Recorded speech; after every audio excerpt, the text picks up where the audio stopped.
Would he be harder to beat than Hillary Clinton?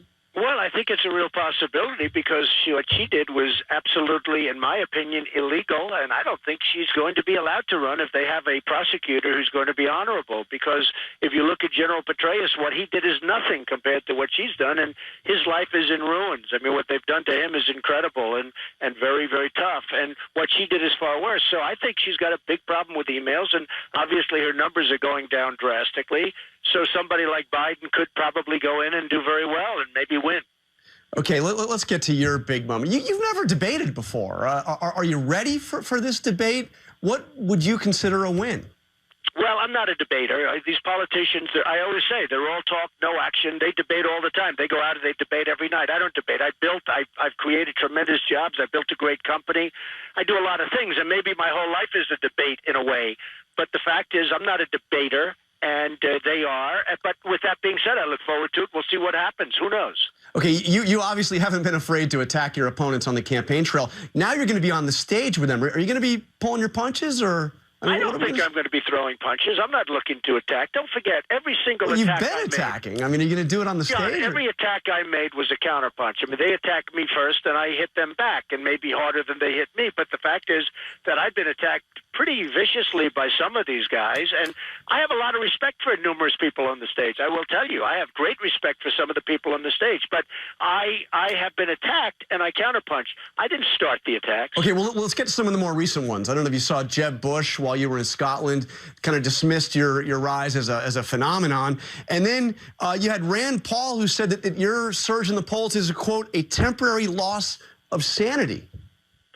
Well, I mean, he may say that. You know, he's very weak on the military. He's very weak on defense, and I think that's probably hurt him very badly. I think he's a nice guy. I've contributed a lot of money to his cause, where he goes around as a doctor, and he goes around and takes care of some very seriously ill people and helps them out, and I've made a lot of contributions, so I was a little bit surprised to hear him say that, and maybe it was built up by the press, but I would say that I was a little surprised to hear Rand say that, but if he feels that, that's okay with me.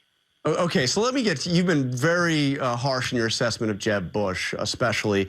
But let's look at back what you wrote in your book, The America We Deserve. You said of Jeb Bush, he is exactly the kind of political leader this country needs now and will very much need in the future. He's bright, tough, and principled.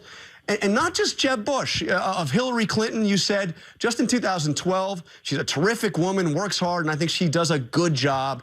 George Pataki, you said, was the most underrated guy in American politics. Rick Perry, you said, is a very effective governor. Texas is lucky to have him. I mean, now you've declared Hillary the worst Secretary of State ever, Pataki the worst governor of New York ever, and you said Rick Perry's too dumb maybe to be in the debate. It's a very simple answer to that. I was a businessman all my life. I made a tremendous fortune. I had to deal with politicians, and I would contribute to them, and I would deal with them. And certainly I'm not going to say bad things about people because I needed their support to get projects done. I needed their support for lots of things. Or I may have needed their support, to put it another way. I mean, you're not going to say horrible things and then go in a year later and say, listen, could I have your support on this project or this development or this business? So I say nice about almost everybody, and I contributed to people because I was a smart businessman. I built a tremendous company, and I did that based on relationships. Now I'm no longer a businessman. Now I'm somebody that wants to make our country great. And the tone is too weak. You know, they're telling me and Jeb, and I understand what he's saying. He said the tone. And Hillary used the exact same word, the tone of Trump. Well, we need a tough tone. They're beheading our people. I mean, they're beheading Christians. The world is going crazy. Well, your opponents aren't beheading anybody. Excuse me. Yeah. No, but you know what? The tone has to be tougher.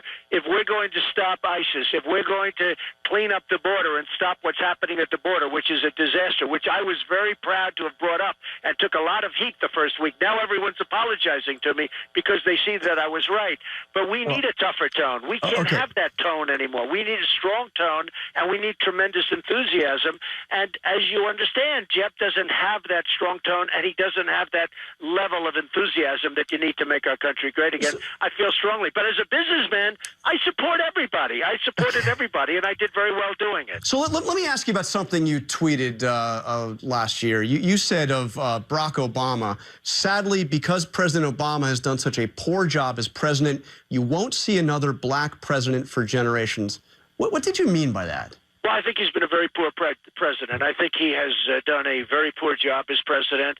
We have $18 trillion right now in debt and going up rapidly. But what did you mean? Wait a minute. Yeah. The world is we don't have victories anymore. China is killing us on trade.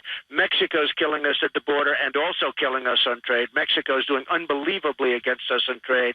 You look at what's going on with Japan. You look at what's going on with Vietnam. You look at Saudi Arabia, makes $1 billion a day, and we defend them. We get nothing. I understand your critique, but why do you say that means we won't see another black president for generations? Because I think that he has set a very poor standard. I think that he has set a very low bar, and I think it's a shame for the African-American people. And by the way, he has done nothing for African Americans. You look at what's gone on with their income levels. You look at what's gone on with their youth. I thought that he would be a great cheerleader for this country. I thought he'd do a fabulous job for the African American citizens of this country. He has done nothing. They are worse now than just about ever. Excuse me. They have problems now in terms of unemployment numbers. Look at their unemployment numbers. And you have a black president who's done very poorly for the African Americans in this country. And I think that I will win the African American vote, and I think I will win the Hispanic vote. And if you see the recent polls that came out, John, you'll see that because I'm leading in the Hispanic vote. All right, we're almost out of time. I want to go through a couple of lightning round quick questions to get a sense of what a Trump presidency would look like. First of all, Supreme Court. Who's your model for a Supreme Court nomination? Well, I have a number of people that I like, but I will say this. When it comes to the Supreme Court, I'd want high intellect and I'd want very conservative. I would like really high intellect and very conservative. Would President Trump authorize waterboarding and other enhanced interrogation techniques, even torture?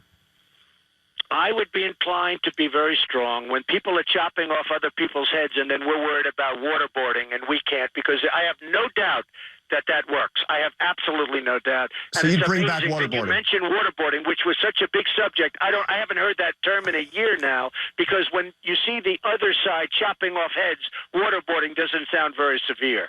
Okay, I want to get a sense of what a Trump cabinet looks like. So very quickly, throw out a couple names. Secretary of State, who could we see? Who would you consider? I wouldn't want to put any names out there right now. I think it's far too early. I want to see, and I'm certainly looking at the field, and there's certainly some tremendous people that we could put in, but it would be somebody that's very strong, very smart, and you know what else would be important? Very energetic. You need a lot of energy. In the last running mate, Sarah Palin said some very nice things about you. You've said nice things about her. Will you consider her as a possible running mate? If well, you I don't think she'd want to be considered, and the answer is, you know, I like Sarah Palin a lot. I think Sarah Palin's gotten a very unfair press. I think the press has treated her very unfairly. But I would pick somebody that would be a terrific, you know, you have to view it as really who would be a good president in case something happened.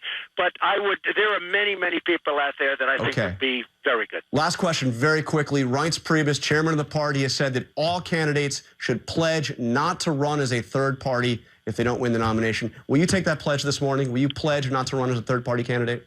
I will tell you this. I am leading in every poll, and in some cases by a tremendous margin, and people are a little bit surprised, but I'm not surprised. And people that know me aren't surprised because they see what's going on with this country. If I'm treated fairly by, and don't win, but if I'm treated fairly by the Republican Party, I would have no interest in doing that. If I am not treated fairly by the Republican Party, I very well might consider that, and I would certainly not give that up. Okay, Donald Trump, thank you for joining us. Okay, thank you very much. All right, 17 Republican candidates are trying to get on that debate stage this week. One of them is Rick Santorum. He won the Iowa caucuses last time, received 4 million votes overall, and was the runner-up to Mitt Romney. Senator Santorum.